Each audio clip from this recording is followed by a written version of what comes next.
yan eh. Oh. Kahit mga pastor, nag-iinggitan yan. Kahit nga mga apostoles, nag-inggitan eh. Di ba? Sa Bible, nag-inggitan ng mga apostoles. Kung yun ay totoo sa mga apostles, yung inggitan. Kung yung inggitan totoo sa mga pastor, kung yan ay totoo sa mga missionaries, totoo yan sa mga miyembro. Kahit sa mga anak natin, pwedeng maging totoo sa mga anak natin yung inggitan. Kahit sa magkakapatid, pwedeng magkainggitan. Kaya ang inggit, ginagamit ni Satanas, lahat tayo merong nakatagong inggit. Bakit? Galing yan sa ating lumang kalikasan. Lahat tayo meron yan. Kaya lamang, kaya tayo iniligtas ni Kristo para yung inggit, yung likas natin na mainggitin.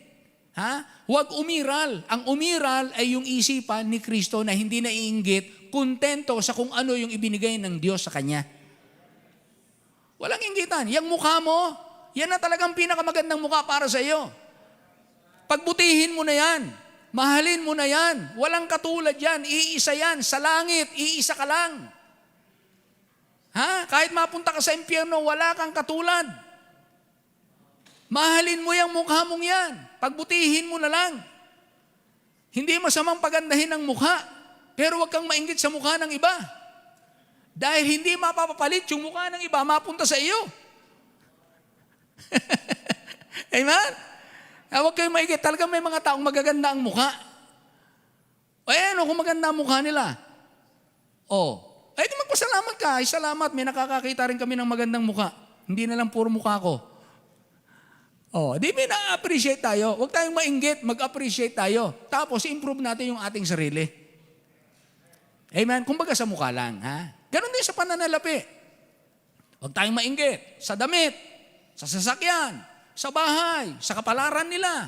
Ano nangyari sa kanilang pamilya? Ano nangyari sa mga anak? Kita natin ang gaganda ng mga kalagayan. Huwag tayo mainggit. Ma-inspire tayo. Magpasalamat tayo. Gamitin natin silang inspirasyon, encouragement. Pwede palang mangyari yun. Lalo na kung aalimin nyo kung saan sila galing. Ang daming galing sa ibaba.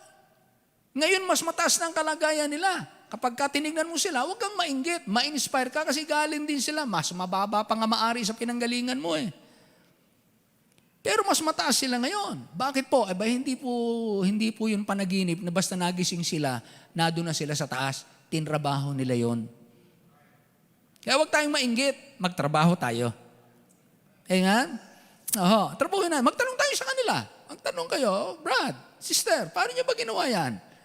Paano ba nangyayari yung ganyan? Hindi ko mo ginaya natin sila, magiging ganun ka rin. Hindi laging ganon. Bakit? Kasi ang Diyos may plano eh. May plano ang Diyos. Hindi kita sa ganyang paraan, hindi yung kopya-kopya, lahat ng kumopya ng ganyan, magiging kagaya niya resulta. Hindi ganon. Maari yung ginagawa niya, hindi para sa iyo. Kaya hindi para sa iyo yung ginagawa niya. Pero yung prinsipyo, pwede mong tularan.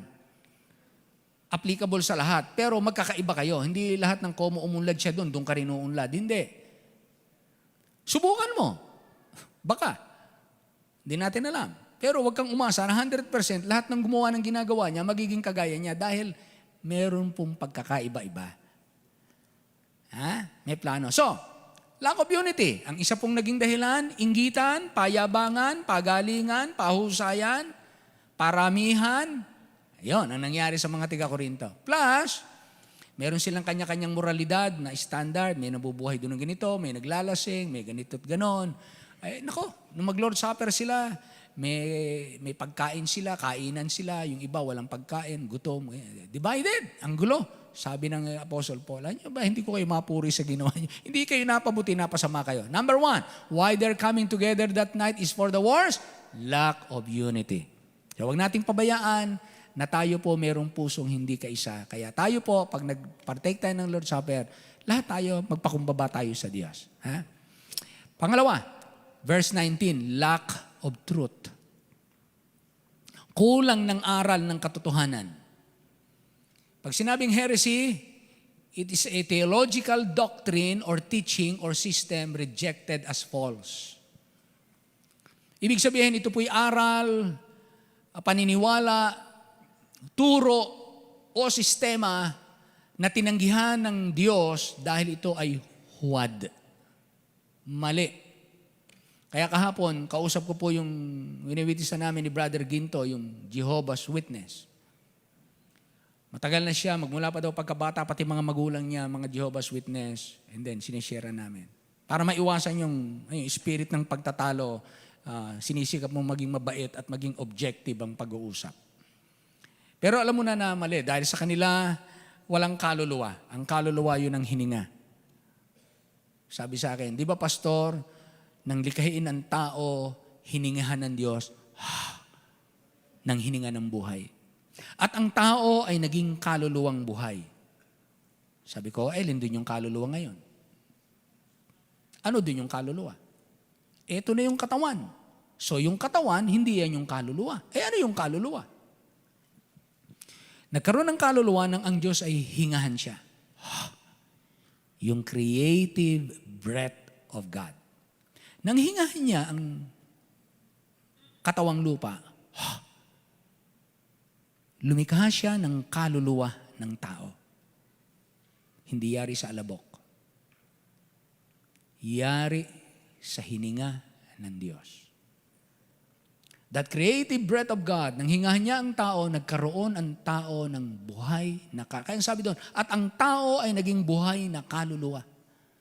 Kaya ikaw ay taong may kaluluwa, hindi ikaw yung katawan. Ikaw ay yung kaluluwa. Isang araw yung kaluluwa mo aalis sa iyo. Yang kaluluwang yan ang hinahatulan ng Diyos. Yan ang pupunta sa langit o yan ang pupunta sa impyerno. Hindi yung katawan. Yung katawan pupunta sa alabok, pero yung kaluluwa hahatulan. Para maiwasan yung pagtatalo, hindi mo na masyadong basta sabi ko lang sa kanya, nagpapasalamat ako nagre-research kayo. Patuloy lang po kayo mag-research at saka isang araw, meron ulit tayong pagkakataon, makapagkwentuhan ulit tayo. I-open nyo lang yung pinto. Ganana na. So, okay. Punta naman kami sa iba. Yun, tama-tama. Meron doon na, diabetic, naka-wheelchair, 4 na beses na na-stroke. Di nang kumusta kami? Kumusta po kayo? Sinira namin ng gospel. Nakaupo siya, nakinig. Tama-tama, dala ko ito. Di pinakita ko sa kanya yung gospel presentation. Sabi ko, may gusto ko ipapanood sa inyo. Ang totoo, salita ko, ipapanood. Pero ang totoo, iwi-witnessan ko. May papapanood ho ako sa inyo. Tingnan niyo po ito. I-explain ko yung gospel. Maya-maya, tumanggap sa Panginoon. Congratulations po. Ganda. 4 na beses na stroke. Alam niyo po ba kung bakit kayo 4 na stroke na? Buhay pa kayo? Mahal kayo ng Diyos. May plano siya sa inyo. Dahil, tatanungin ko kayo, alin ba ang tama? Bago lumabas ng bahay, alam niyo na kung saan kayo pupunta. O paglabas ng bahay, tsaka niyo pa aalamin kung saan kayo pupunta. Sabi, syempre bago lumabas ng bahay, mas tama yun. Tama ho kayo. Pangalawa kong tanong, yung katawan ninyo, bahay yan. Yang kaluluwa nyo, yan ang nakatira dyan sa bahay na yan. Pag yung kaluluwa ba na nakatira dyan sa katawan ninyo, tiyak nyo nang sa langit pupunta. Ay, hindi ko pa alam. Tama ang sagot nyo ng una. Sa pangalawa, mali, hindi nyo alam. Tingnan nyo yan. Pareho lang yun Lalabas ng bahay, dapat alam mo na bago lumabas. Pero pagdating sa kaluluwa, sa spiritual na kalagayan, bulag. Bakit? Sabi ng Bible na binulag ng Diyos ng sanlibutang ito ang isip ng mga tao. Bulag. Kaya walang katiyakan ng kaligtasan ang mga tao. So, sinyer natin ngayon, bakit ang tao hindi makapasok sa langit at ba't ang tao pupunta sa impyerno? Kulang ng katotohanan ng mga tao. Kaya napakapalad natin, kayang-kaya nating ipahayag ang totoong ebanghelyo. Galatians chapter 1, verses 8 and 9. 8 and 9. Ito po ang sabi ng Bible. Galatians 8 and 9. Chapter 1, 8 and 9. But though we or an angel from heaven, lagay mo nga sa Tagalog, kapatid. Tagalogin natin. Para mas manamnam natin yung ating wika. Datapwat kahimat kami, mga apostol, o isang anghel. Anghel na yan, mula sa langit. Ano ang daladalang mensahe? Mangaral sa inyo ng anumang ebanghelyo na iba sa ipinangaral ko sa inyo. Matakwil. Takwil ninyo. Pag binago niya ang ebanghelyo, iba na naman ang dalang ebanghelyo. Iba dun sa original na ipinangaral ko sa inyo. Ay itakwil ninyo. Talatang 9. Kaya yan ang tawag niyang maling doktrina. Verse 9, next verse. Ayon sa aming sinabi ng una ay muling gayon ang aking sinasabi ngayon. Kung ang sino man ay mangaral sa inyo ng anumang ebanghelyo na iba kaysa inyong tinanggap na ay matakwil. Ang tawag diyan ay another gospel. Ibang ebanghelyo. Kapag kaiba, itakwil ninyo. Hebrews 39. Kaya maling ebanghelyo yan, maling magandang balita. Hindi yan magandang balita, masamang balita yan. Dinagdagan na nila.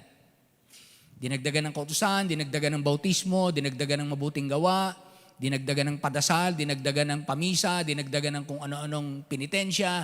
Hindi po, ang kaligtasan, si Kristo ang tagapagligtas.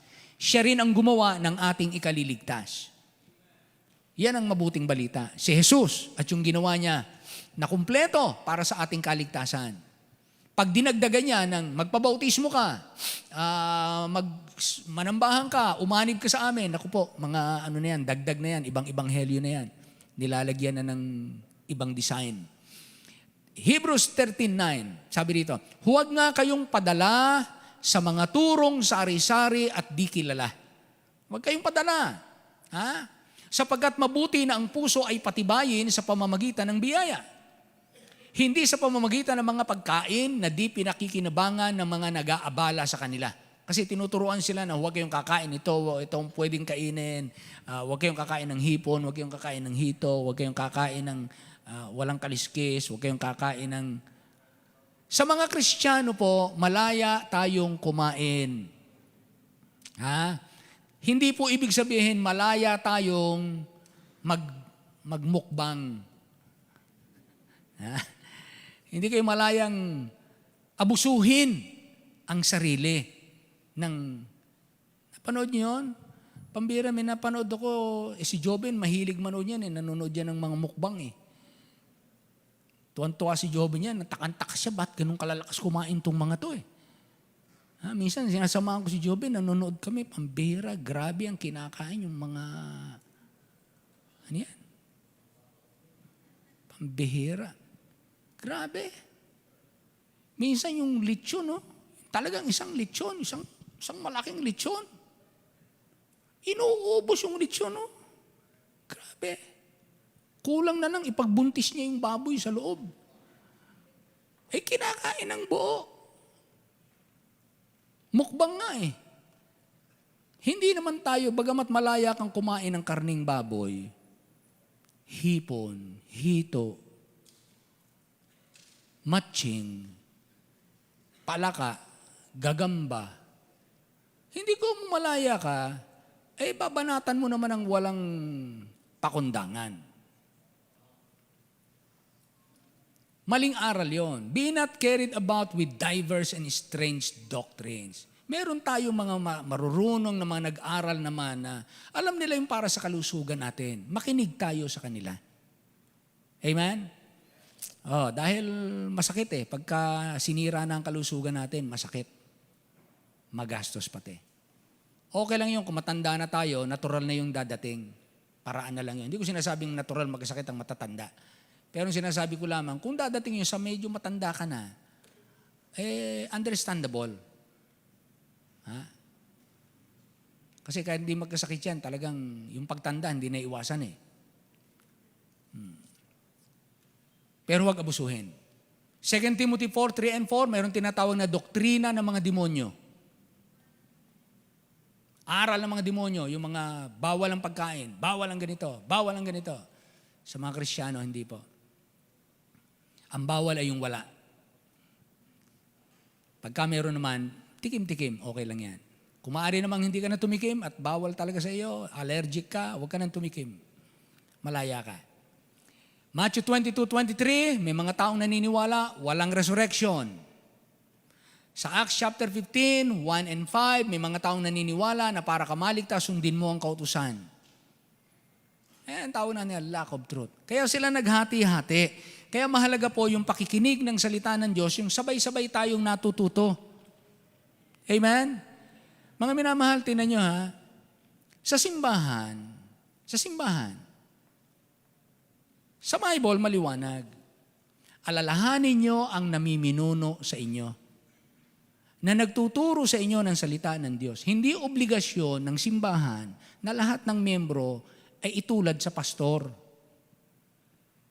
Hindi ho, wag niyong iisipin yun na si pastor pinaparangalan, pag birthday, binibigyan, pagka nire-recognize si pastor.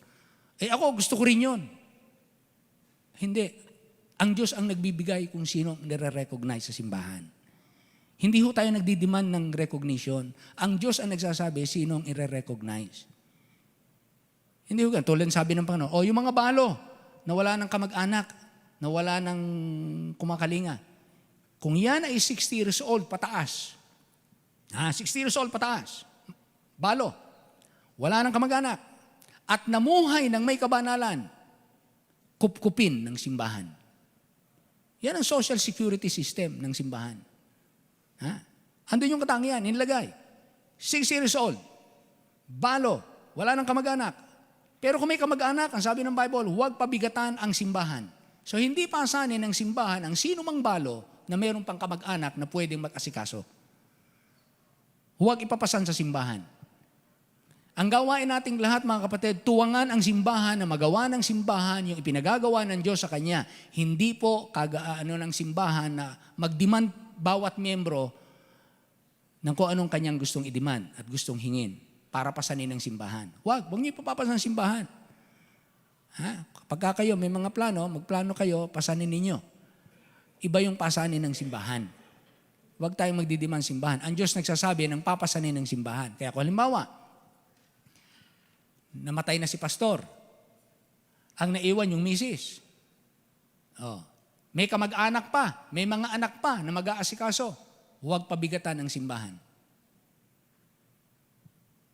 Huwag pabigatan ng simbahan. Ibig sabihin, huwag kang magdidiman, Mrs. Conway, na ikaw ay suportahan ng simbahan. Huwag kang magdidiman. Hayaan mo mga anak mo ang magpasan sa iyo. Ngayon, kung gusto ng simbahan, ang simbahan may kakayanan, gusto ng simbahan, hindi ka bigatan. Tutuwangan ka namin, 2 million every week. Love gift. Pagtsagaan mo na, Sister Donna. Pagtsagaan mo na. Parang ganon. Kung bilyon na ang tinatanggap ng simbahan, halimbawa lang, nawaloobin ng Panginoon. Why not? Why not? Bilyon na. Marami siya pinagpala ng Diyos. Lahat ng balo, ganon. Kupkupin ng simbahan pag wala ng kamag-anak. At nabuhay ng may kabanalan. Hindi yung nabuhay na, lagalag. Nang sabi ng Bible, bagamat buhay ay patay, nabubuhay sa kalayawan. Huwag ganon. Kaya merong yan. Pati ang pastor, sabi ng Bible, yung mga namiminuno, remember them that have the rule over you. Identify yun. Huwag nyo nga hangarin yun bilang membro.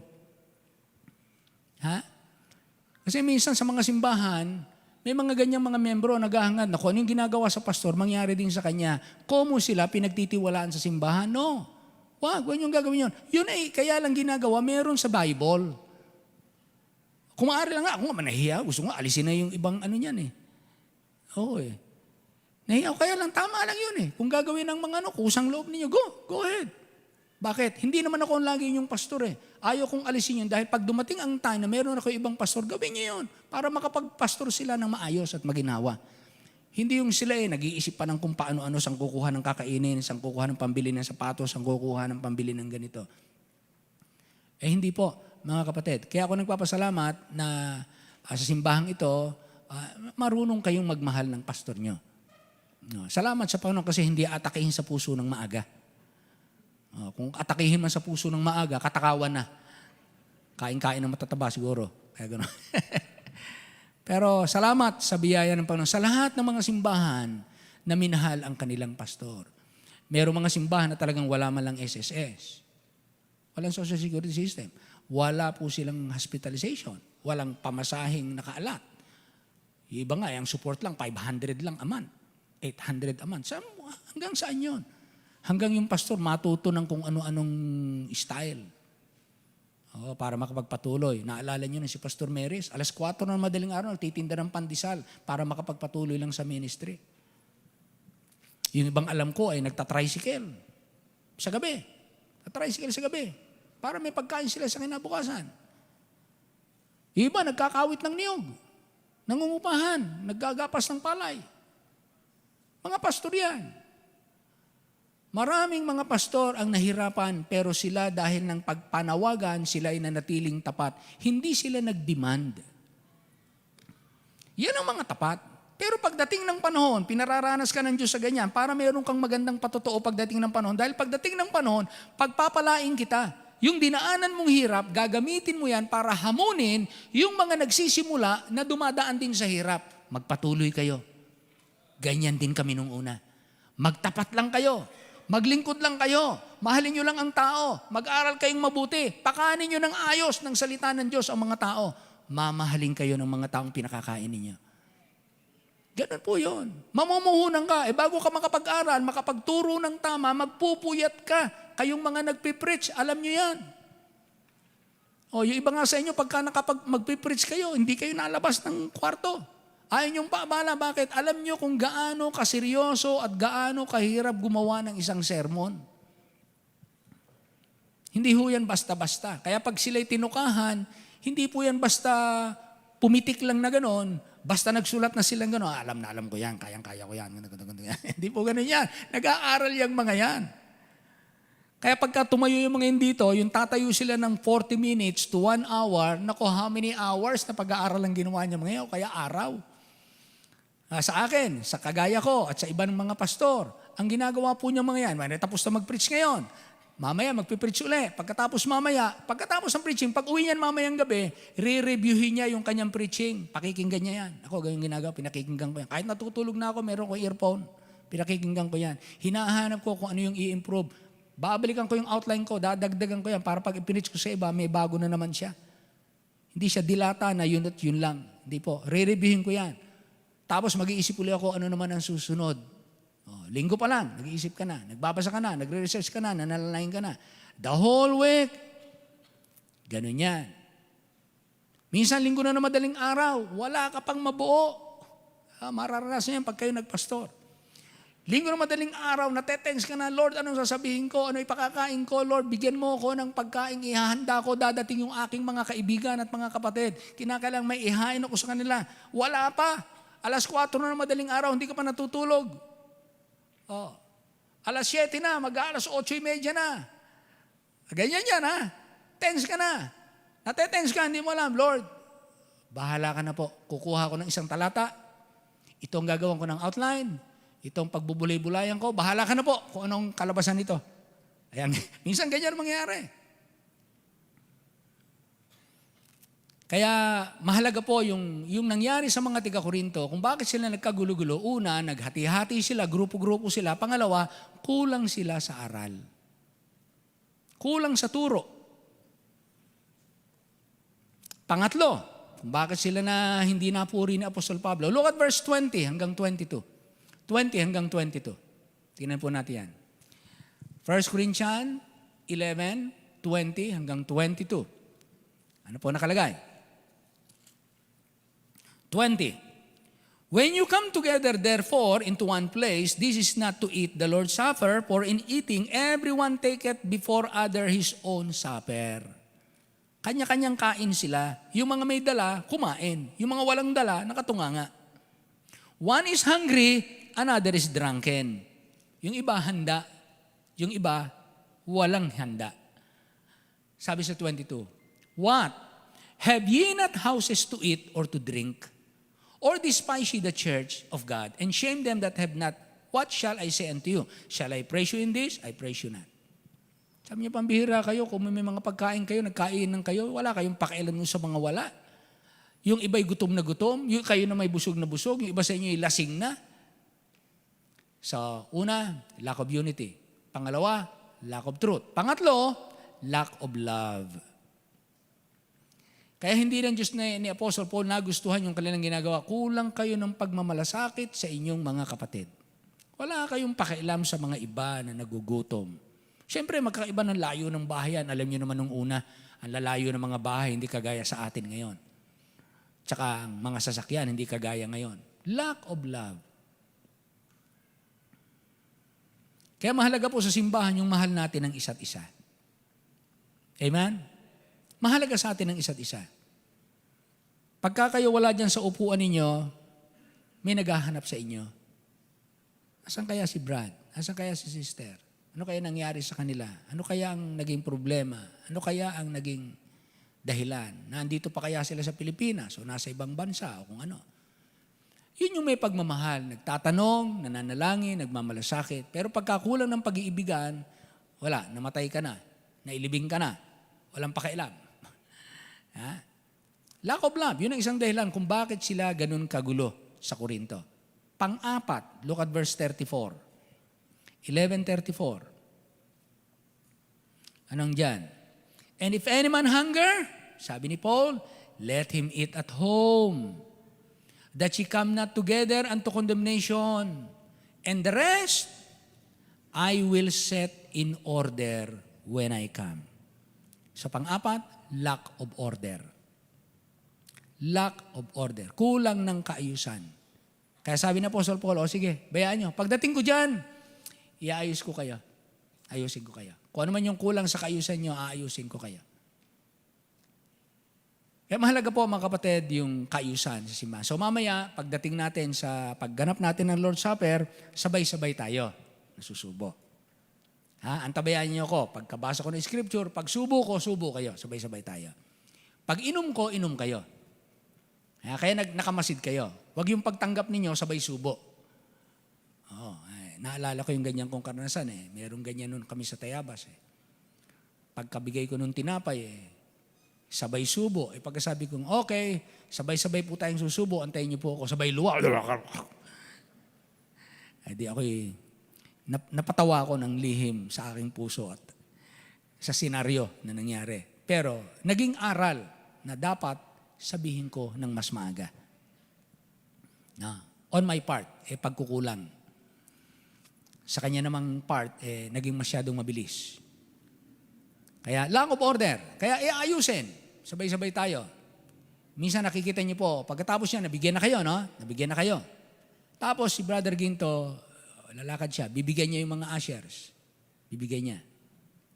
Tapos huli, lalapit sa akin. Kukunin ko yung lalagyan. Pakukunin ko siya. Pagkuha niya, at saka naman ako kukuha ng sa akin. Yung nakikita niyo po, yun po yung example ng serving one another. Yun yung kaayusan nun. We serve one another. Kaya yung mga ushers natin, they serve you, and then they were served, and then one of the ushers will serve me, and I will serve him. Kaya lahat tayo naglingkod sa isa't isa. Walang hindi naglilingkod. Lahat tayo dito tagapaglingkod ng Diyos. Amen po? Yun ang order. Kaya pagbigay sa akin, hawakan ko muna yung lalagyan. Siya muna pakukunin ko. I serve him. Pagkakuha niya, hawakan yung lalagyan. Ako naman ang huling kukuha. Pinaglingkuran niya ako. Pero pinaglingkuran ko muna siya. Ganun po mga kapatid, may order. Ganun din po kayo, kaya sabay-sabay tayo. Plus, ang isang order, ang isang kaayusan, pag hindi miyembro ng simbahan, hindi po siya pwedeng magpartake sa atin. Halimbawa, baptist siya. Miyembro siya dyan sa Alabang. Nakipunta dito nung linggong yon. Hindi siya pwedeng magpartake dito. Bakit? Naniniwala tayo sa closed communion with thee. With thee. Closed. Ibig sabihin, pang miyembro lang. Dahil dito natin, yung pagkain natin ng tinapay at pag-inom natin, yung pagkain, para tayo, kasi itong hapag na itong hapag, ito'y hain ng Panginoon, kanyang piging. Siya ang host, siya ang naghain, siya ang nagpahanda, at ang handa ay siya. Tapos, siyempre, kapag kumain tayo, kasama ng hari na kanyang inihandang pagkain, pag kumain tayo, sinasabi natin sa pagkain natin na ako ay kaibigan mo. At ikaw ay kaibigan ko. Sabi nung nag-invite na kumain sa Lord's Supper. Ang Panginoon, kayo tinuturing kong kaibigan. Pag tayo naman na nagpartake, sinasabi natin, Lord, I am your friend. Hindi ako kakampi sa kaaway mo. At hindi ako gagawa ng ikasasakit mo. At kung ano makakabuti para sa iyo, yun ang aking pagsisikapang gampanan. Ganun ang fellowship. And meron tayong magandang samahan, meron tayong magandang relasyon. Iniingatan natin ito, kaya magkasama tayong kumakain. Kaya kapag kayo inimbitahan kumain ng sino mang kaibigan nyo, kamag-anak nyo, inimbitahan kayong kumain, ibig sabihin, okay kayo sa kanya. Maganda ang inyong samahan. Welcome kayo. Amen? So yun po yung mga kaayusan. Kaya tayo, ang Lord's Supper po, hindi ating style. Ang kaayusan ng Lord's Supper, siya ang masusunod. Hindi tayo. Kaya ginagawa natin gabi ang Lord's Supper. Past 6:01. Gabi na yon. Maglo-Lord's Supper tayo gabi. Bakit? Yung kasi ang ginawa ng Panginoon gabi. That night, nag-Lord's Supper sila. Ang Panginoon kasi may mga ganyang gawi kahit sa dilim, pinakikita niya ang katagumpayan. Lack of order ang nangyari sa kanila. Kaya, now, tingnan natin. When is their coming together for the better? Kailan naman yung pagsasama-sama na makakabuti sa simbahan? Okay? Number one. Kailan tayo magsasama-sama na mapapabuti ang iglesia? Ano ang dahilan ng ating pagsasama-sama? Number one, the cause of our salvation and joy is Christ. Kaya po tayo magsasama-sama sa isang lugar, magkakaisa tayo ng dahilan, kaya tayo naligtas at kaya tayo mayroong kasayahan ay dahil ng ating Panginoong Hesus. The cause of our salvation and joy. Hindi si Mary. Mali yun. Maling doktrina yon. Mary, the cause of our joy. Mali. Bakit? Pag sinabi mong cause, siya ang simula. Hindi naman nagsimula kay Maria. Nagsimula ang kaligtasan sa langit. Nag-usap ang Diyos Ama at ang Diyos Anak at ang Espiritu ng Diyos. Nag-usap-usap sila kung anong gagawin para ililigtas tayo.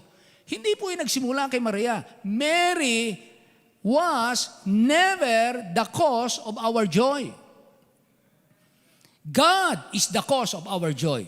Mary is not God. Hindi siya part ng Trinity. Wala pong Mother of God. Wala pong God the Mother.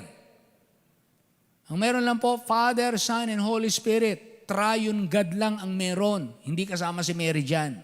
Tatlo lang ang walang kasalanan, ang Diyos lang, Ama, Anak, Espiritu.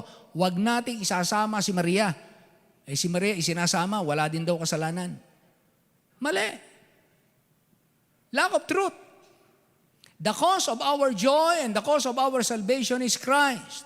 Siya ang nagligtas sa atin. Matthew 26:26 hanggang 28. Ito ang nakalagay. Basahin natin. Verse 26. And as they were eating, habang sila'y kumakain, anong kinakain nila? Passover feast. Passover feast. Ano ba yung Passover feast? Ito yung Passover na kung naalala nyo, yung history ng mga Hudyo, naalipin sila sa Egypt. Sabi ng Panginoon, Moses, sabihin mo kay Paraon, aalis kayong lahat, walang maiiwan, pati hayop, wala kahit isang paa na maiiwan, aalis kayong lahat. Hindi kayo papayagan ni Paraon.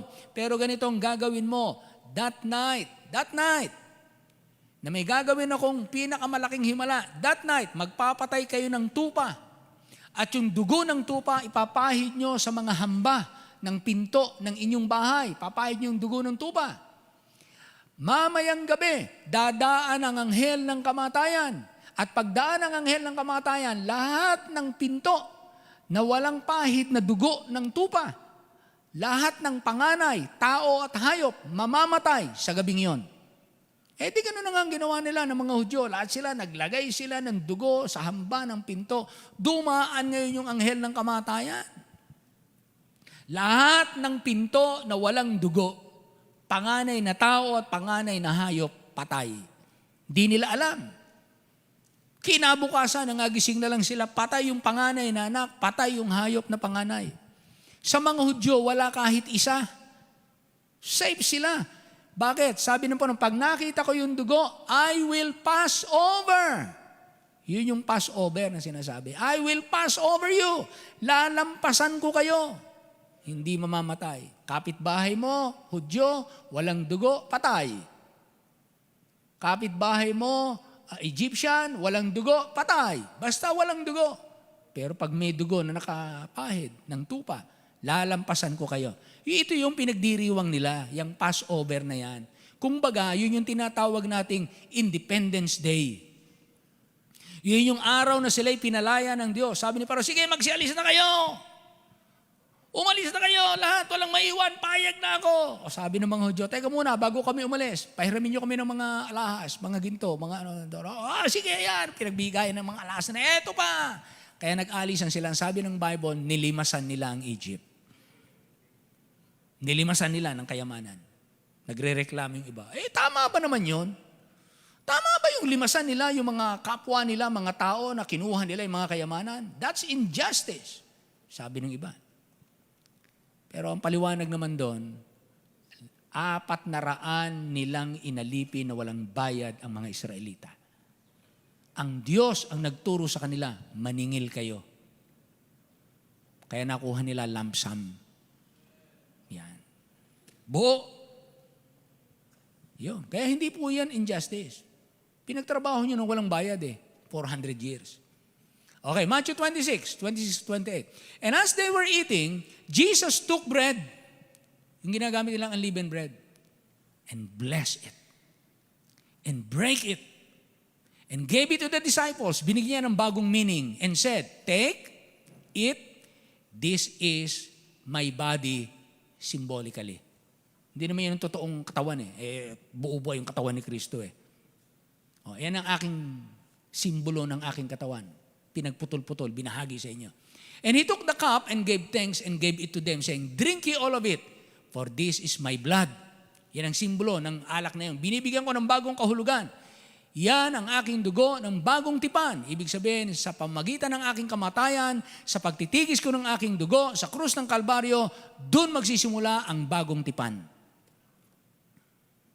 Kaya nung si Kristo mamatay, this is the blood in the New Testament, which is shed for many for the remission of sins. Kaya itinigis ang dugo ni Kristo para sa kapatawaran ng mga kasalanan. At anong sabi sa Hebrews? Kung walang kapatawaran, kung walang pagtitigis ng dugo, walang kapatawaran ng ating mga kasalanan. Amen? Kaya, anong reason ng pagkakaisa natin na magpunta tayo at magpartake ng Lord's Supper? Sapagkat ang dahilan pare-pareho ng ating kaligtasan at ang dahilanan ng ating kagalakan ay walang iba kundi ang ating Panginoong Hesukristo. Say amen! Amen! Si Kristo lang yan. Wala pong iba. Siyang ibinigay ng Ama. Pangalawa, bakit tayo magkakaisa? The center of coming together is Christ. Ang sentro ng ating pagkakaisa ay hindi dahil ni pastor, hindi dahil tayo miyembro ng simbahan, kundi dahil ni Kristo na siyang ulo o siyang dahilan ng ating pagkakaisa. Si Kristo, siyang ating point of unity. The centrality of Christ. Number 1, He is the head of the church. Kaya sa simbahan, walang ibang masusunod, walang ibang magsasabi ng batas, walang ibang magbibigay ng patakaran, kundi si Kristo. Ang tao, ang pastor, ang diakono, sino mang mga leaders, lahat ng aming gagawin, lahat ng aming pagkakaisahan, kinakailangan hindi kumukontra sa salita ng Diyos. He is the head of the church. Hindi po Pope ang head. Wala tayong papa sa mga Baptist. Wala pong pastor na mas malaki sa mga pastor na under niya yung mga pastor. Hindi po ganon. Pag hindi na miyembro ng kanyang simbahan, wala po siyang karapatan. Pag miyembro ng simbahan, yun lang ang meron siyang karapatang pangasiwaan. Labas sa miyembro ng simbahan, wala siyang pakialam. Kaya kung merong mga pastor na pinakikialaman, yung mga simbahan, pinag-aharian, yung mga simbahan na hindi naman sila miyembro na ng simbahang yon, ay nakikialam sa affair ng local church. And that is a violation of Baptist faith and practice. Kaya hindi po pwede na tayo as a church, may ibang makikialam. Maaring may makialam kapag ka inimbitahan natin, hiningian natin ng tulong. Pero yung basta manghihimasok, hindi po pwede. Kaya tandaan niyan, bilang church, kahit wala na ako, iba na ang pastor dito, yun din ang ididiin sa inyo, huwag niyong papayagan na ang simbahan ay gamitin ng sino man. Always remember, the head of the church and the owner of the church is Christ.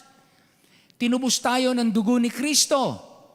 Walang may-ari, kaya hindi pwedeng gamitin ng politiko, hindi pwedeng gamitin ng gobyerno, hindi pwedeng gamitin ni pastor ang simbahan sa kanyang gusto. Ang simbahan at ang pastor ay kagamitan ng Diyos sa kanyang plano. Hindi po ang pastor ang gagamit sa simbahan. Hindi po ang politicians ang gagamit sa simbahan. Ayaw natin magpatali sa ganon. Malapit na ang eleksyon.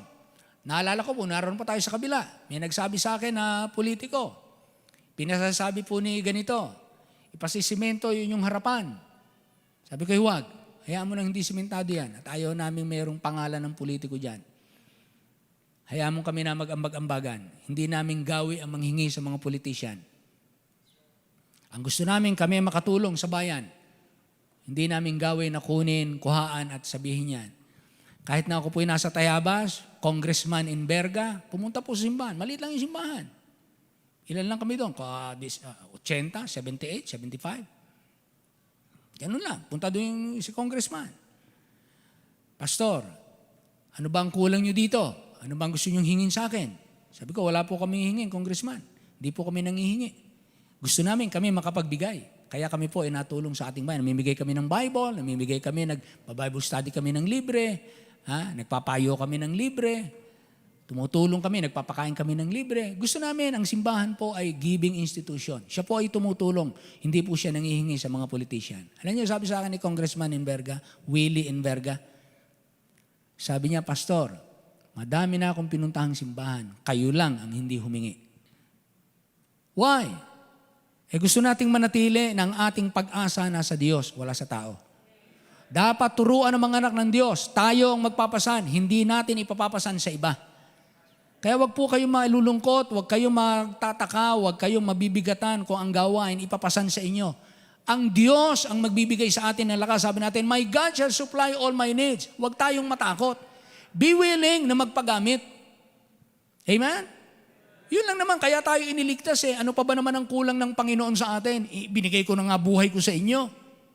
Sabi nga sa Romans chapter 8, ibinigay na nga niyang kanyang anak. Ano pa bang hindi niya kayang ibigay sa inyo ng libre at walang bayad?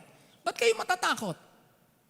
Ang hinahanap ng Diyos sa inyo, kaya niyang sustentuhan yung kanyang gawain, pero ang hinahanap niya, yung puso ng kanyang mga anak na pumipili at marunong magmahal sa kanya, magmalasakit, para mga magulang. Di ba, halimbawa, ang magulang niyo, may trabaho, may sweldo. Ang magulang niyo. Tapos kayong mga anak, may trabaho, may sweldo. Ang mga magulang ba, manghihingi pa sa anak? Hindi. Bakit? Kahit naman wala kayong trabaho, meron kami, may trabaho kami. Kami nagbibigay sa inyo, kami nagpapakain sa inyo, kami nagpaaral sa inyo. Ngayong may trabaho na kayo, may pera na kayo, hindi kami hihingi sa inyo. Pero kung kayo kusang magbibigay at ipapahayag nyo inyong pagmamahal, hindi kayo binabawalan, yan ay tamang espiritu sa Bible. Yung pagkukusa. Iba nga mga magulang talagang dinidiman, ngayon may sweldo ka na. Ikaw na ang sumagot ng kuryente. Ikaw na ang sumagot ng tubig. Ikaw na ang sumagot ng pang-almusal. Ikaw na ang sumagot ng ano to.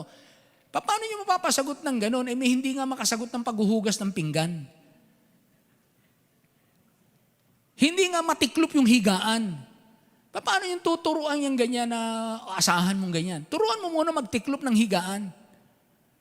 Pag marunong niya magtapat sa maliliit na bagay, madali na yan, marunong niya magmahal ang mga anak.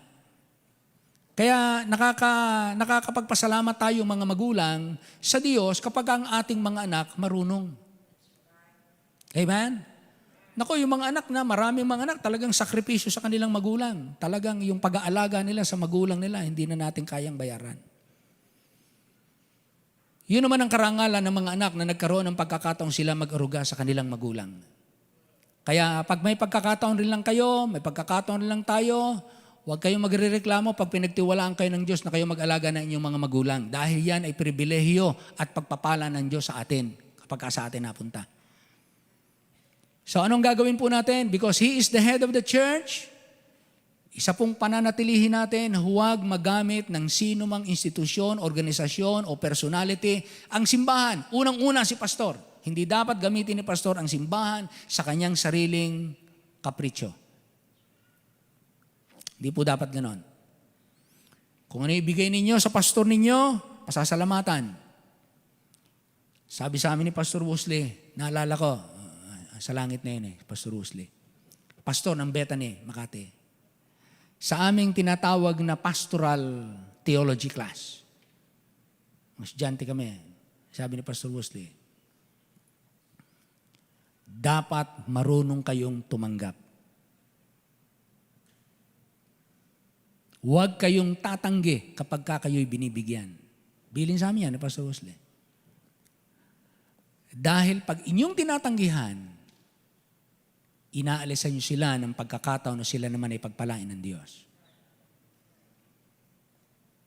Kaya kung marunong kayo, sabi sa amin, kung marunong kayong magbigay sa iba, dapat marunong kayong tumanggap.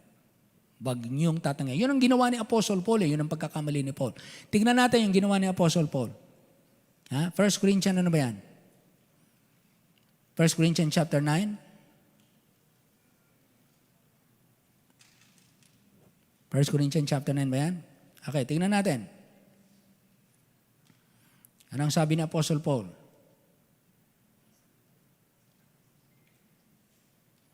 Ha?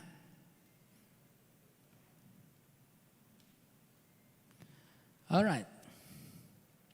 First, ano na? Saan yan? Mali ah. Teka. Ano to eh? Si Paul nagsabi nito eh.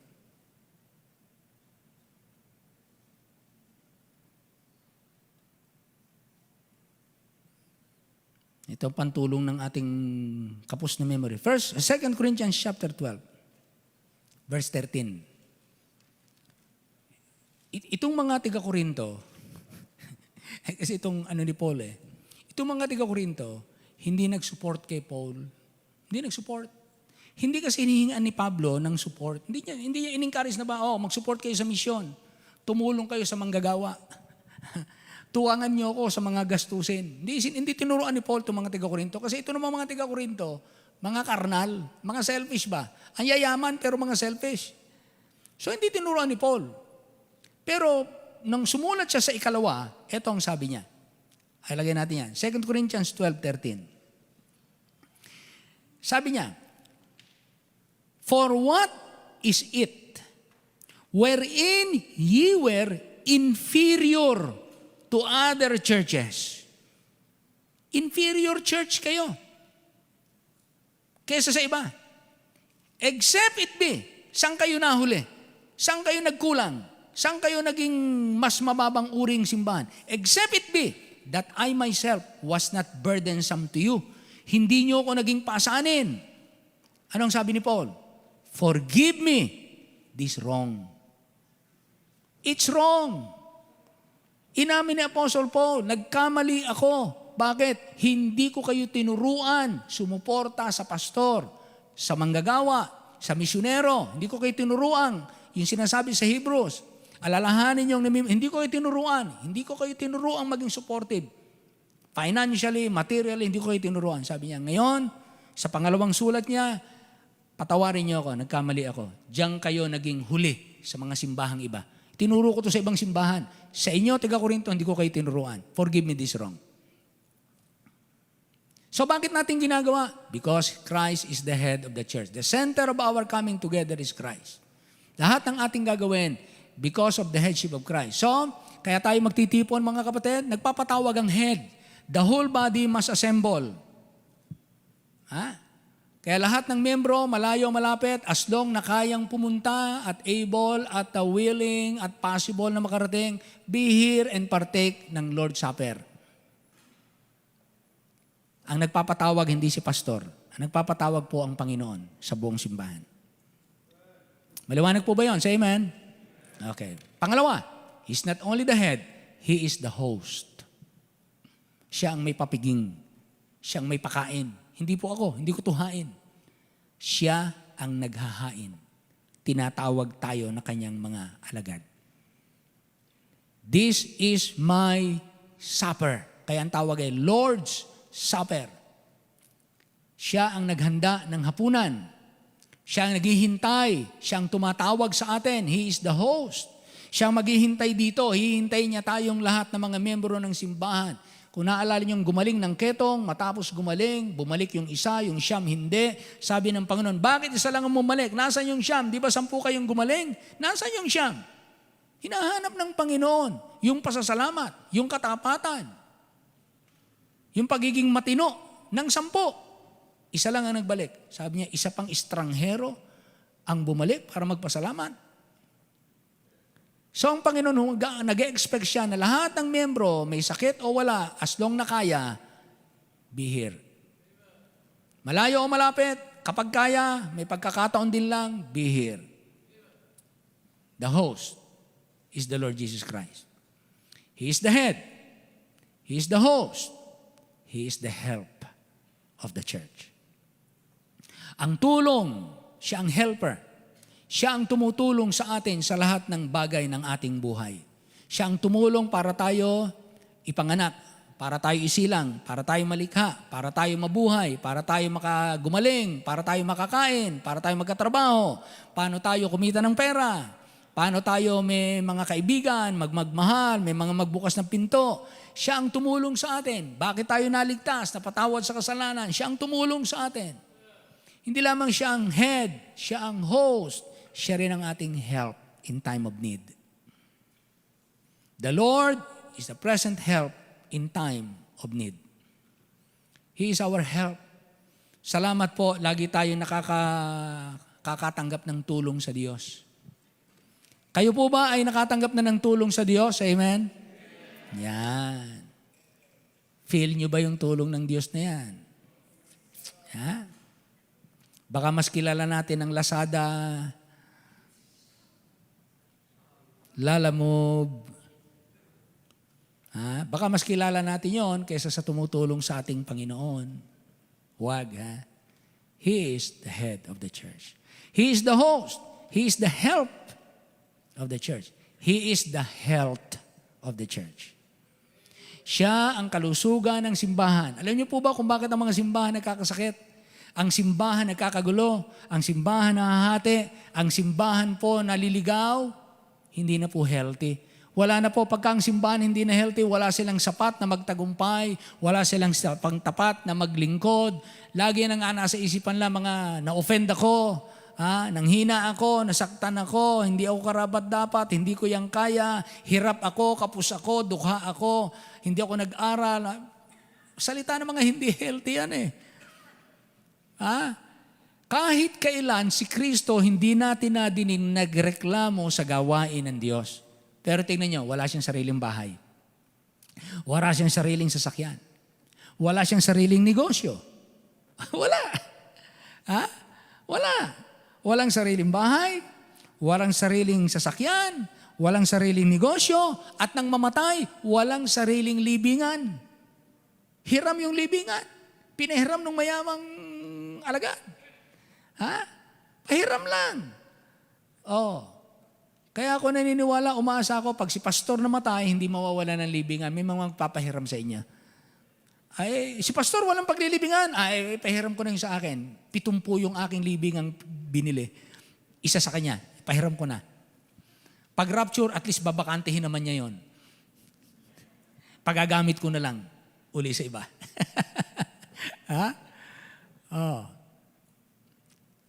Salamat po mga kapatid. Pag sinabi nating health, ang makikita mo sa bawat membro, sa bawat tatay, magmula sa pastor hanggang sa pinakabatang membro, ang makikita mo na kanilang pinagsisikapang maipamuhay si Kristo. Araw-araw, di ba? Sabi nga ng Bible, put on Christ.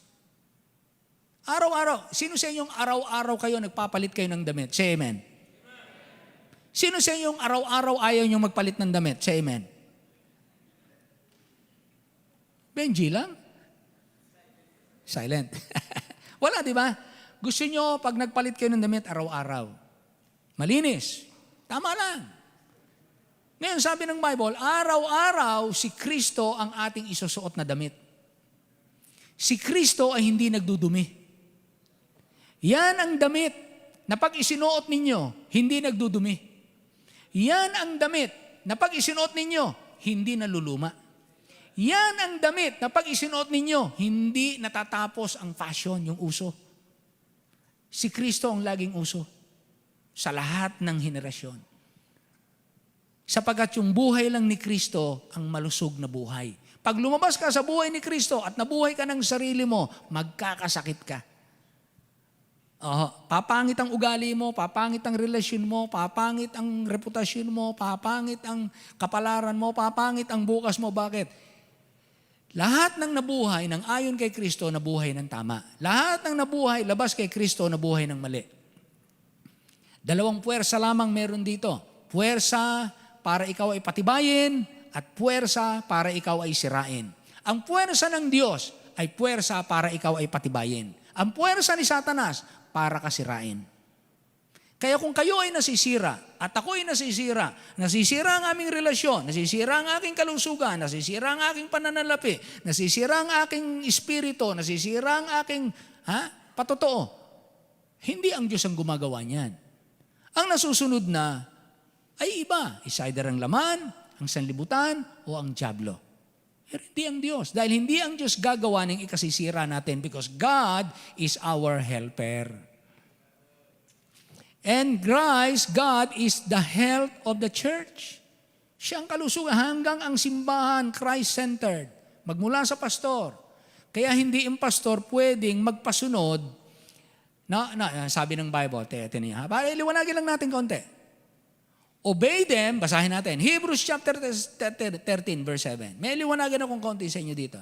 Meron akong gustong itakel ng kaunti para maliwanag at kayong mga magpapastor pagdating ng panahon, hindi nyo to aabusuhin.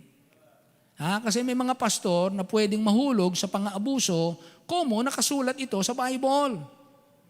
Look at verse 17. Ano nakalagay dyan? Liwanag, di ba? Obey them. O kuman dyan. Obey them that have the rule over you. Submit yourselves. For they watch for your souls. Pastor yan. Hindi yan mga miyembro, hindi yan mga leader lang ng mga ministries. Pastor yan.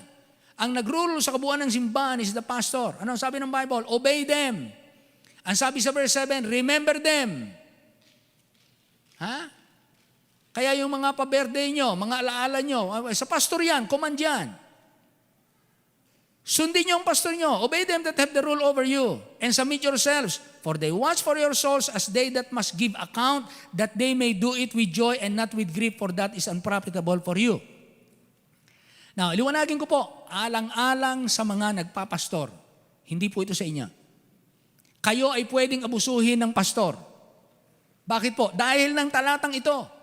Maliwanag naman Pagka binasa niyo ito, at ikaw ay membro, sasabi mo, tama naman, nakalagay, obey him the rule over you. Kaya tama lang, sumunod ako kay pastor. Ang loyalty ko belongs to my pastor. Teka muna. Huwag natin basta sasabihin yun. Marami ng pastor, naghawa-hawa na yung loyalty to the pastor na salita. At marami ng inabuso ng mga membro dahil ng salitang loyalty to the pastor. Kahit mali na, kahit kasalanan ang pinagagawa, dahil nakalagay itong obey them that have the rule over you, pastor mo ko. Nakalagay sa Bible, obey them. Submit yourselves. Huwag kang umangal. Ganyan din ang ginawa ni Kibuloy. Inabuso mga membro. Obey them that have the rule over you. Liwanagin po natin ito mga kapatid. Ito pong salitang obey them that have the rule over you. Hindi po yan independent na salita na basta ko anong gusto. Dahil akong pastor, inilagay ako, kung anong magustuhan ko, sundin ninyo ako. Hindi po ganun yun. Itong salitang obey them that have the rule over you, hindi po yan lalabas sa kalooban ng Diyos. Kung ikaw ay magro-rule, pastor, kunyari, kung ikaw, pastor, magro-rule sa amin, at ang iyong ipagagawa, at ang iyong ipasusunod sa amin, ay hindi sasalungat sa salita ng Diyos, hindi mo sisirain ang salita ng Diyos, susunod kami sa iyo. Gaya ng sinabi ni Paul, follow me as I follow Christ. Consistent yun. Pero kapag yung pastor ang ipasusunod sa iyo, ipagagawa sa iyo, ay labas na sa salita ng Diyos, imbento niya. Imbento. May tinatanong nga ako, sabi sa akin, alam mo ba, pastor, kinukunan ng mga pera ang mga simbahan, tapos gagamitin sa kanyang sariling kagustuhan. Kaya umalis siya. Sabi ko, tama yung ginawa mo. Congratulations, naturunong ka manindigan. Ganun po mga kapatid, ito pong salitang obey them that have the rule over you. Hindi ito dapat abusuhin ng sino mang pastor. The head of the church is not the pastor. The head of the church is Christ. Ang pastor, under shepherd lang. Kaya nagkakaisa tayo ng pagsunod. Kayo po ay Kayo naman, sumunod naman kayo at magtapat naman kayo. Talagang sumuporta kayo ng matibay ninyo kapag ang pinagagawa ay ayon sa kalooban ng Diyos. Huwag naman, alam nyo ng kalooban ng Diyos, alam nyo ng tama, ang pastor magana ang throat para kayo'y hamunin, hindi pa rin kayo natitigatig. Hindi naman dapat gano'n ang simbahan. Kaya tayo nakakaganap, mga kapatid, na mga gampanin natin at nakakatugon sa pangangailangan, yung health ng simbahan. Actually, that is it. Yung mga simbahan ito, kahit sa probinsya, sa mga probinsya, nasa kabundukan, nakakapagtayo sila ng gagandang gawain. Alam niyo po kung anong nakikita natin? Ang nakikita natin hindi yung building. Yung building ay outward manifestation ng kalusugan ng mga miyembro espiritual. Mahal nila ang Panginoon. Nakasuporta sila sa gawain ng Diyos. Do you agree with that? Say amen. Gusto nyo bang malusog ang simbahan? Say amen. Yan. Parang gusto natin malusog ang ating mga anak. Gusto ng Diyos malusog ang simbahan. He is the head. He is the host. He is the help. He is the health. And He is the hope of the church. Kung wala ang Panginoon, wala tayong pag-asang bukas na aasahan. So our focus is on the love for the church that He gave for Himself, that He gave Himself for her. His sacrificial death, He's coming again. Kaya natin gagampanan ng Lord's Supper. Inaalala natin, Lord, You died for us. Being our head, being our help, being our host, our health, and our hope. Inaalala natin lahat ng Kanyang sacrifice para sa atin. Siya ang ating pinupuri. Kaya kung tayo may isang sakripisyo para lang makadalo ng Lord's Supper, do it. Christ sacrificed Himself for you para lang kayo maligtas. Anong hindi natin kayang isacrifice para parangalan natin na ang host natin, ang ating Panginoon, ay ating pagbigyan at lagyan ng prioridad sa buhay. Kaya kapag gano'n, ang buong simbahan natitipon pagdating ng gabi ng Lord's Supper. Narito ang mas maraming miyembro na nagpapahalaga sa Lord's Supper. By the way, mas mahalaga ang Lord's Supper kaysa sa Pasko. Ulitin ko po mga kapatid, hindi ako galit sa mga nagdiriwang ng Pasko. Pero tandaan niyo po, the origin of Christmas is not Christian. Wala kayong makikitang record sa Bible ng unang simbahan na nagdiwang ng Pasko. Walang command si Kristo na alalahanin ang Kanyang kapanganakan. Walang practice sa mga apostles ng unang simbahan, ito'y nangyari lamang sa panahon ng Katolisismo. At hindi kahit kailanman si Kristo ipinanganak ng December 25. It's wrong. Kaya hindi kayo pinopromote sa simbahan. Para kilala nyo, bakit? Baka iba sa inyo nagtatanong, hindi pa alam. Ngayon, kung gusto nyo sa inyong tahanan, makigalak, makisaya, magdekorasyon, nasa inyo na yun. Nasa inyo, it's your private. Ayoko nang makialam doon. Pero kung kayo, alam niyo na kayo Kristiyano, saan ba nagsimula itong mga Christmas tree na to? Para maki-identify ako sa pagan feast, mga Christmas light na ito, gagastos ako ng ilang libo para sa Christmas light na halos umabot sa kisame, Christmas tree. At papaniwalain ng aking mga anak ay mayroong Santa Claus na lumilipad, na daladala ng mga reindeer. At naglalaglag ng regalo, na ang totoo na may mga tatay at nanay nyo rin naglagay. Kaya sabi nung kanta, I saw mommy kissing Santa Claus. Si mommy ay guilty ng adultery. Nakipaghalikan kay Santa Claus. Yung Santa Claus, tatay niya. Hindi siya guilty ng adultery. Bakit? Hindi naman totoo Santa Claus. Salita lang yun. Walang Santa na lumilipad. Santa Claus. Na taon-taon alam niya kung ikaw ay mabait. Alam niya kung ikaw ay salbahe. Sino nakakaalam nun? Hindi yung tatay mo. Alam na ikaw hindi marunong maghugas ng pinggan. Itong anak kong to, matigas ulo to. Pero dahil ngayon Pasko, re-regaluhan ko din. Ganun po. Tradisyon po yan, mga kapatid. Hindi na tayo bata. Mga kapatid, hindi tayo bata. Dinala yan dito sa atin ng mga Amerikano. Hindi yan dinala ni Kristo sa simbahan. Dinala yan ng mga Amerikano. We were Americanized. Well, yung mga kaibigan natin mga Amerikano, nagdidiwa ng Christmas yan. Pero sinasabi ko sa inyo, hindi na tayo mga bata. Yung nga ibang matatanda, ayaw ng kinakanta na sila. May para sa mga bata nang kinakanta. No? Hindi. May mga ganun pa eh. Pero gusto natin, inaalala sila sa araw ng kanilang kaarawan. Pinagpapasalamat natin sa Diyos. Wala namang masama yun eh. Kaya nga sinasabi natin, ano yung Christmas? Hindi siya fundamentals of faith. Hindi siya kasama sa doctrinal stand natin. Ha? Pagka ba kayo hindi nagpasko, Kristyano pa ba kayo? Yes. Kung magdiwang ba kayo ng Pasko, practice ba ito ng Kristyano? Nung una, hindi. Ngayon, oo. Ngayon, aral ba yan ng Bible? Hindi. Kaya hindi tayo nakikigulo as a church.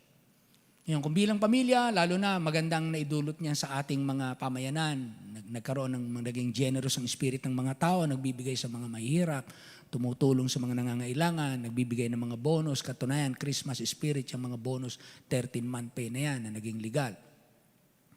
So hindi natin nilalay sa mabubuting bagay. Pero ayaw nating magpaalipin sa isang paniniwala na si Kristo ay pinanganak na December 25 at ang simbahan ay obligado na ipagdiwang at pag hindi kayo nagdiwang ng Christmas, hindi kayo Kristiyano. It's wrong dahil ang unang simbahan walang ganon.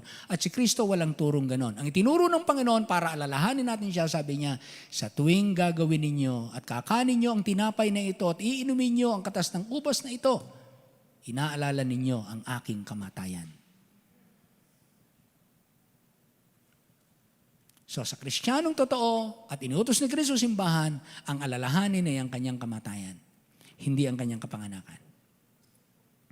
Sila, na mga nadiriwang noon, ng unang panahon at mga pagano, they do it.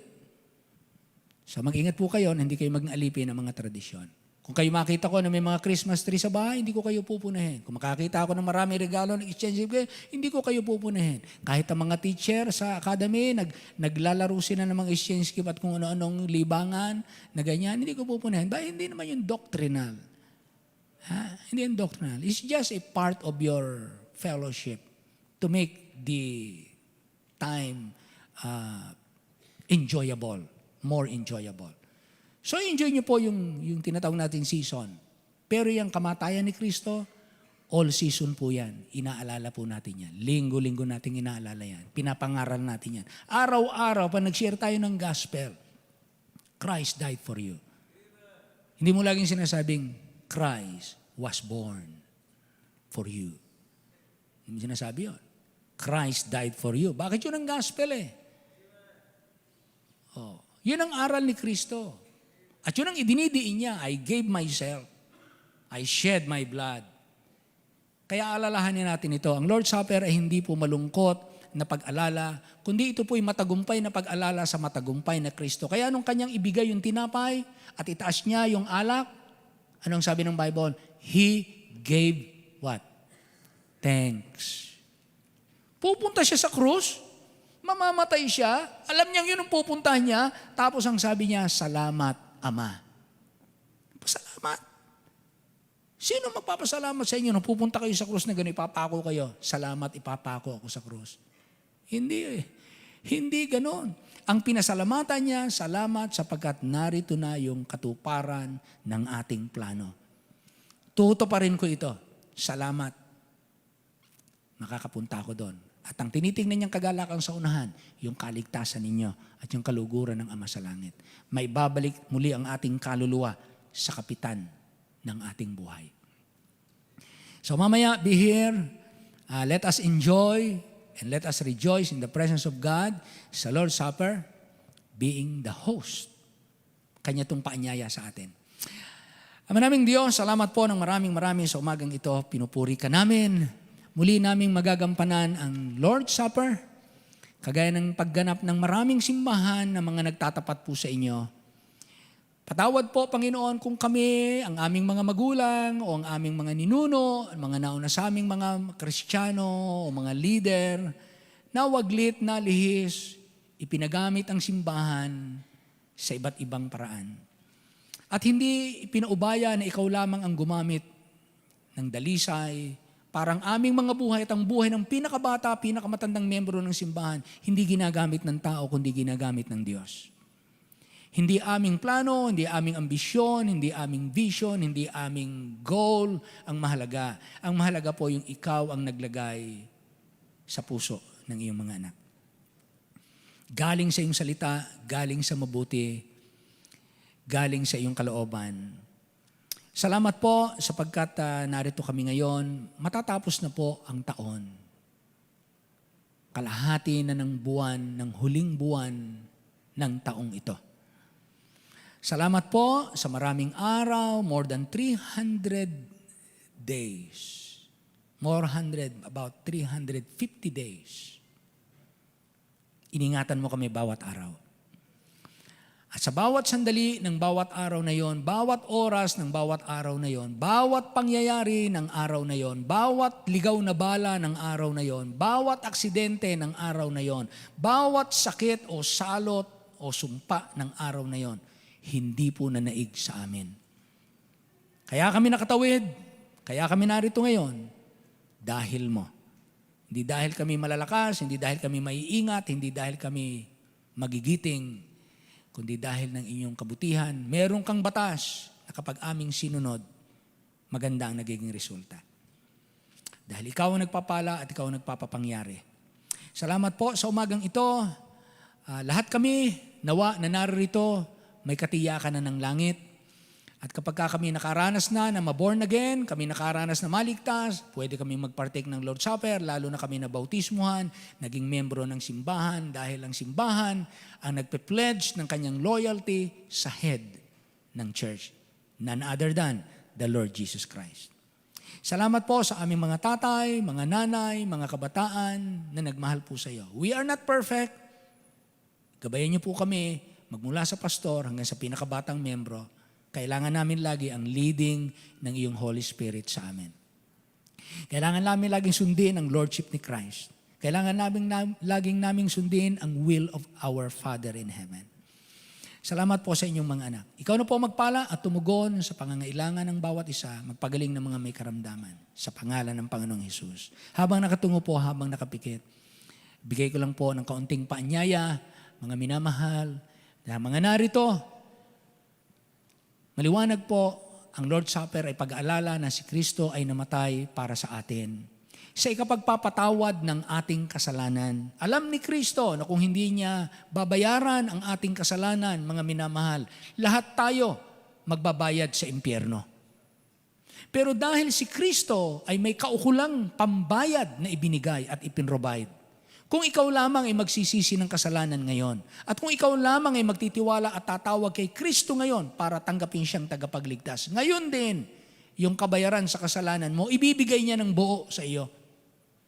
At yung perpekto niyang katuwiran, ibibigay niya 100%. Magkakaroon ka ng perpektong katuwiran. Yung bayad sa kasalanan, pagbayad ka na, buhay ka pa, binayaran ni Kristo, saradong impyerno. Wala ka nang babayaran sa impyerno. Bakit? May nagbayad na si Kristo. At yung perpektong katuwiran na si Kristo ang gumawa sa pamamagitan ng buhay niya nung siya nabubuhay bilang tao, ilalagay sa iyong pangalan. Yung perpektong katuwiran. At dahil ng perpektong katuwiran yon, yun ang titignan ng Diyos. Bakit ikaw ay pwedeng papasukin sa langit? Na-satisfy mo ang standard ng langit, which is perfection. Purity. At yung purity, perfection ni Christ, yun ay ibibigay sa iyong account. Kaya titignan ka ng Diyos kay Kristo. Ang makikita ng Diyos Ama sa langit, si Kristo na nasa iyo. At dahil doon, tanggap ka sa langit. Buhay ka pa, tiyak na ang langit na patutunguhan. Pero bago mangyari yon, kinakailangan mo ng utos ng Panginoon, magsisi kayong lahat sa lahat ng dako. At ang itinuturo niya, sampalatayanan nyo, narito ang aking anak. Siya ang inyong pakinggan. Sampalatayanan nyo, ang sabi ni Kristo, ako ang daan, ang buhay at ang katotohanan. Sino man ay hindi makakarating kundi sa pamamagitan ko. Hindi kasama ang bautismo, hindi kasama ang pagsunod sa kautusan, hindi kasama ang mabubuti nating gawa. Mga taong naligaw, ang mga taong dinadagdagan si Kristo. Sabi ni Kristo, sa pamamagitan ko, sapat na si Kristo, mga kaibigan. Sapat si Kristo. Yung magnanakaw sa krus, walang bautismo.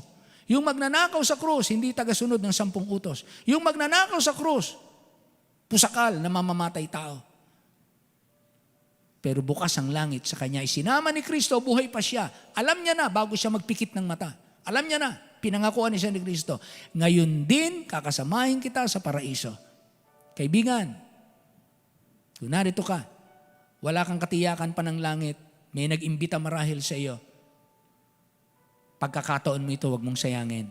Ang araw na ito ay tinakda ng Diyos para ikaw ay gumawa ng kapasyahan para tanggapin mo ang kaligtasan. Makasalanan ka sa ayaw mo at sa gusto, tanggapin mo o sa hindi. Makasalanan ka. Nakita ng Diyos ang iyong mga kasalanan. Hindi ko kita, pero ang Diyos ang nagsabi, lahat ay nagkasala. Hindi nakaabot sa kaluwalhatian ng Diyos. Kita kanya, kita niya tayong lahat. Lahat nagkasala. At ang utos niya sa lahat ng taong nagkasala, magsisi kayo sa inyong kasalanan. Sampalatayanan niyo si Kristo na inyong tagapagligtas. At kung gagawin mo yan ngayong umaga, kaibigan, maiiba ang araw na ito kaysa ibang araw na nagdaan. Sa araw na ito, tatanggapin mo ang kapatawaran ng kasalanan. Tatanggapin mo ang kaligtasan. Tatanggapin mo ang buhay na walang hanggan. Magiging kabilang ka sa pamilya ng Diyos. Ipapanganak kang muli sa araw na ito. Pero ang utos ng Diyos, magsisi ka sa iyong kasalanan. Magtiwala ka kay Kristo na iyong tagapagligtas. Kung gawin mo yan, kaibigan, hindi ka mapapahiya. Hindi ka mapapahiya. Magtiwala ka sa Kanya. Ito ang araw na Kanyang itinakda sa iyo. Hihilingin ko po, dahil hindi ko kita ang inyong puso, sino po makapagtataas ng kanyang kanang kamay at pwedeng sabihin, Pastor, ngayong umaga, wala akong katiyakan, ako'y sa langit pupunta. Nagpunta ako rito na wala akong katiyakan. Pero ngayon, nadinig kong may katiyakan pala, gusto ko pong makatiyak. At kung si Kristo ang katiyakan na aking ngayon pinagtitiwalaan, tinataas ko ang aking kanang kamay. Pinapahayag ko na tinatanggap ko si Kristong tagapagligtas. Pakitaas nga po ang kanang kamay. Meron po ba? Sige po, pakitaas.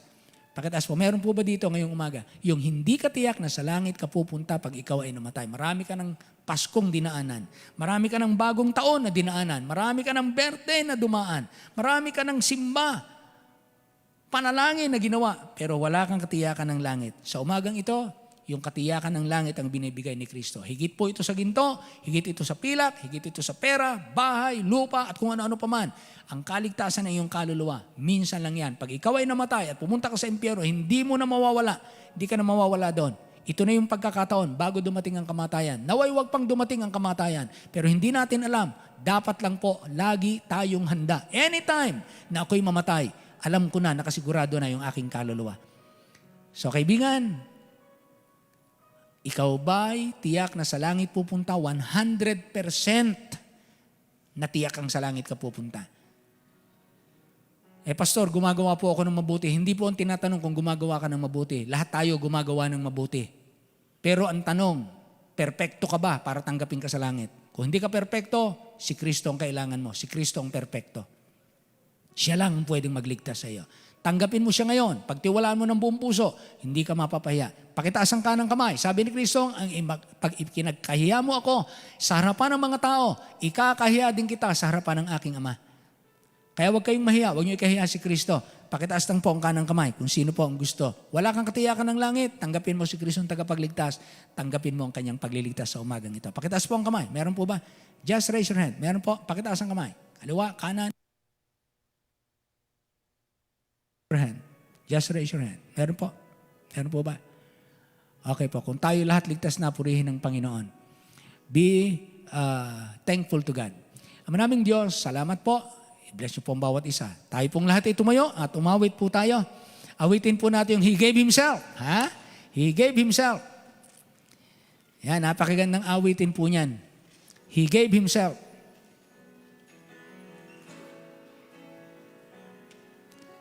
Everyone, sing with us. Before the fall of man, God had a perfect plan. To fellowship with us was His desire. But Adam disobeyed. Amen. Yes, that's true. Naalipin dahil ng pagkakasala. Ngayon, kailangan ng perfectong sacrifice. Inire-require sa langit. Si Kristo yan. Amen. the sin that must be paid, so God and man can reconcile me. So Jesus said, I'll go, because He loved me so. He shed His blood and paid sin's penalty. He gave Himself to pay a debt I could not pay when I was lost. He gave Himself to be my way, though I deserve to be upon a cross that day. In love He yes, in love He took my place and gave Himself, and gave Himself. On the second stanza, no greater love is shown, no greater love is shown, than when one lays his life down for a friend. Amen. But Jesus died for me when I was His enemy. A love like this I cannot comprehend. He gave Himself to pay a debt I could not pay when I was lost. He gave Himself to be my way, though I deserve to be upon the cross that day. In love He took my place and gave Himself. My nails were in His hand, my crown of thorns He wore, my stripes were on His back, my heavy cross He bore. And when God turned His back, He turned it on my sin. Jesus won a victory that I could never win. He gave Himself to pay a debt I could not pay when I was lost. He gave Himself to be my way, though I deserve to be upon the cross that day. In love He took my place. He gave Himself. In love He took my place and gave Himself. Amen. Amen. Salamat sa Panginoon. Magtipon po tayo ng ating mga kaloob. Brother Nair, will you please come? Salamatan mo ang ating mga kaloob ngayong umaga. Amen. Ay po, manalangin. Kila Ama, muli kami po nagpapasalamat po sa inyo, sa inyo pong kabutihan po sa amin. Hindi po sapat, Panginoon, ang salita upang sambitlain, Panginoon, ang lubos namin pasasalamat. Apo, totoo po yan. Alam po namin ang katotohanan, wala po kayong pinigil, Panginoon, maging Yes po. Salamat. buhay na Panginoong Jesucristo. Kanya pong in-offer doon sa krus ng Calvary. Yes. For us to have salvation. Wala pong sino mang karapat-dapat po sa amin. Apo. Amen. Kahit saan po namin tignan, sa anggulo sa buhay po namin, aming kakayahan, aming karunungan, aming kalakasan. Apo. Wala po, Panginoon. Kahit saan po namin titignan, kami po ay kapos. Siya po. Totoo po. Maraming salamat sa hindi po namin lubos mo ano ang pag-ibig ninyo pong ipinabot po sa amin. Salamat po. Thank you, Lord. Kaya niyo pong alisin, kaya niyo pong tanggihan, kaya niyo pong hindi tigis ang inyong dugo, kaya niyo pong ialis sa inyong sarili. Subalit, pinili niyo pong tahakin, Panginoon, pinili niyo pong i-offer ang inyong buhay upang ang sino mang sumampalataya po sa inyo, magtiwala ay magkaroon po ng buhay na Yes. na walang hanggan.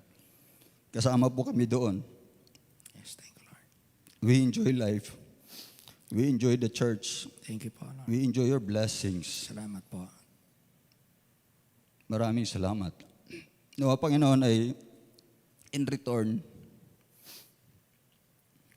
masupungan niyo po kaming tapat. Amen, amen.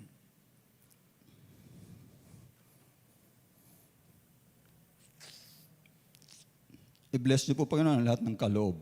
Yes po. Patawad sa lahat ng pagkukulang.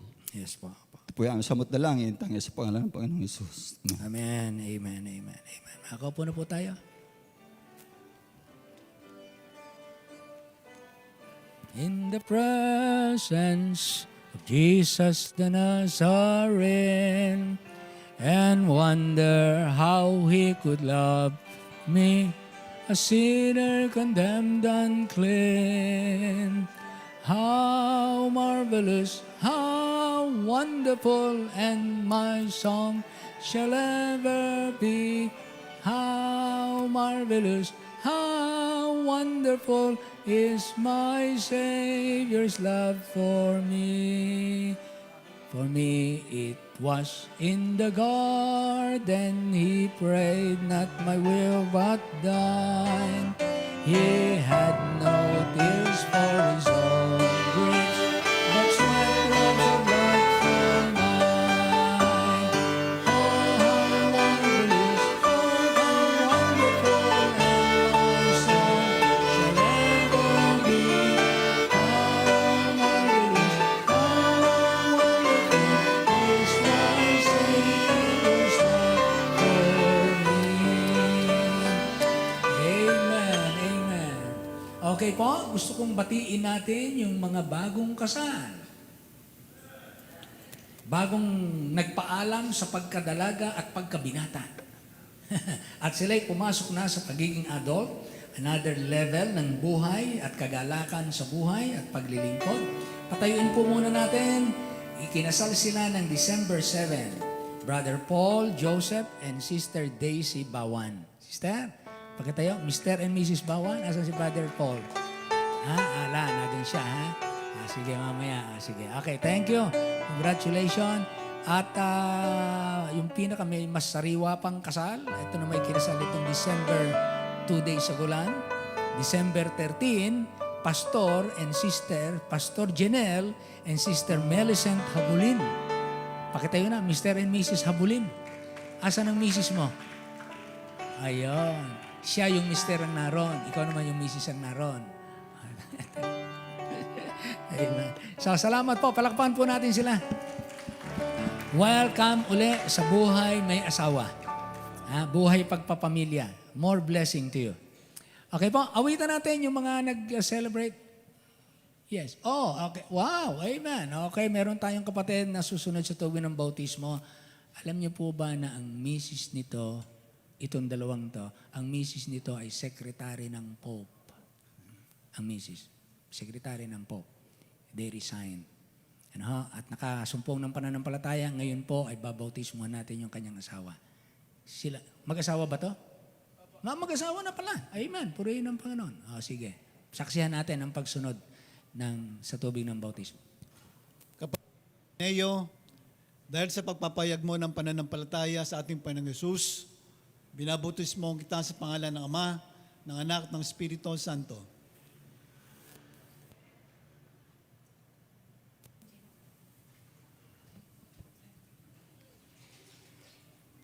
Amen! Praise the Lord! Yan. Birthday niya ngayon. Hindi ka nagkakamali. Ngayon ang birthday niya. Ngayon ang birthday ni Brother Arjona. Brother Rene. Brother Rene. 3 lingwahe alam niyan. Italian, French, Spanish. Tsaka Tagalog. Tsaka English. 5. Oo.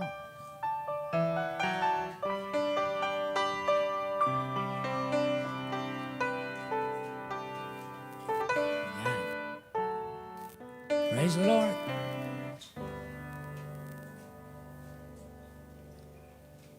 Kapatid na Christine, dahil sa pagpapayag mo ng pananampalataya sa ating Panginoong Hesus, binabutismo kita sa pangalan ng Ama, ng Anak, ng Espiritu Santo.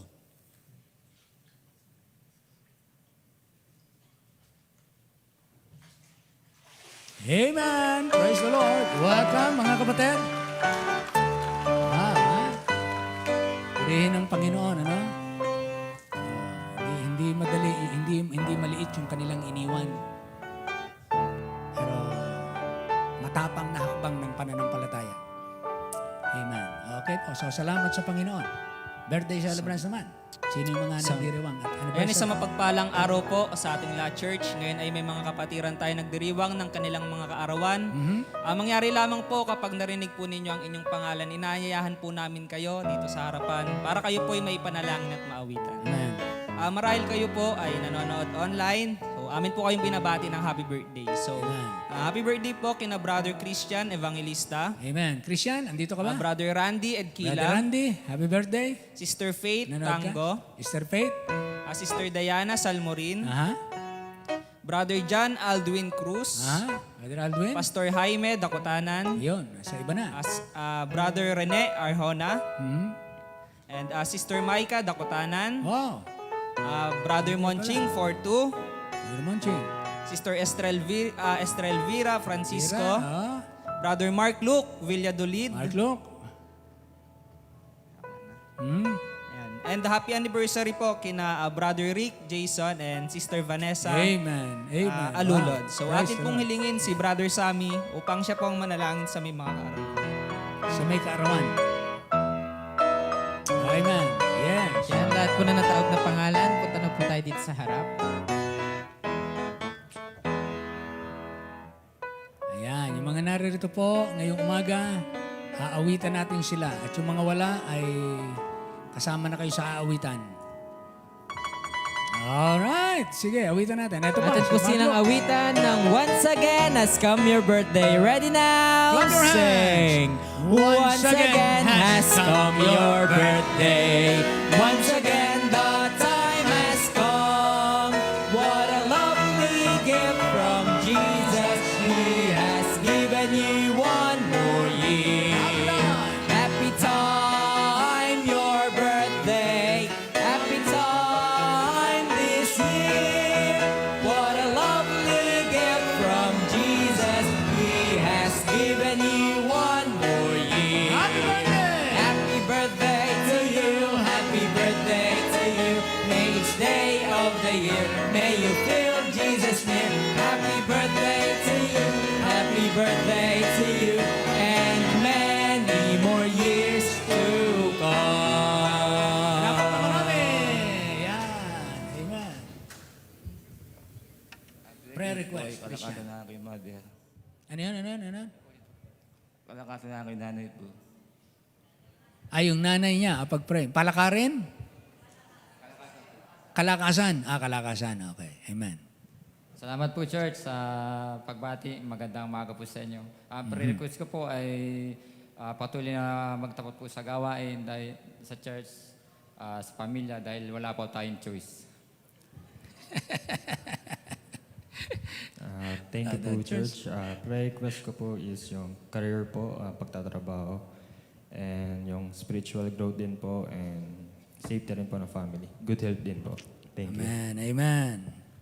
Salamat din po sa pagbate. Prayer request is maayos na pangangatawan, health ng family. Ayun. Amen. Ganda ng background, no? Amen.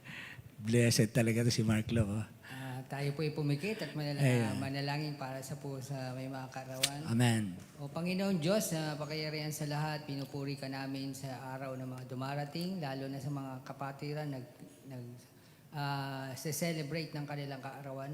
Pagpalain niyo po sila, Panginoon. Dalangin Amen. po, Panginoon. At dalangin namin si Brother Christian, ang kayang kalakasan ng pamilya niya at ng sarili niya, Amen. Panginoon. Opo. Tuloy siyang bigyan ng maayos na kalusugan at gabayan sa anumang kanyang gagawin. Patuloy siyang lumago, Panginoon, sa pananampalataya. At kayo din si Brother Monching, kayo po magpala sa kanyang buhay. Kayo po magbigay ng maayos na pangkatawan sa ng kanyang pamilya. At paglilingkod, patuloy siyang maging kagalakan ng bawat sa at lalo na sa kanya, ng kanyang bahay. At galinin dalangin ko, Panginoon, ng pagpala din kay Brother Joswin. Kayo po magpala sa kanyang career at patuloy kayo manguna at mag-ingat sa kanya at pagpalain siya maging huwaran siya, Panginoon, bilang isang kabataan sa kanyang trabaho, Panginoon. Amen. Pagpalain niyo rin si Brother Mark. Pagpalain niyo siya at ang kanyang ministry at ang kanyang pamilya.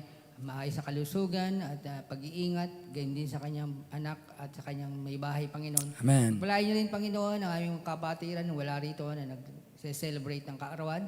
Ang unahan niyo sila at kung naman ang kahilingan ni kayo pong nakakalam, ito ibigay niyo po, Panginoon, sa biyaya at pagpapala mo, Panginoon.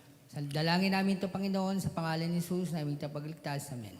Amen. Amen. Palakpakan po natin ang mga pinagpala ng Diyos ng panibagong taon at ng anniversary ng ating mga kapatid, Brother Rick at saka Sister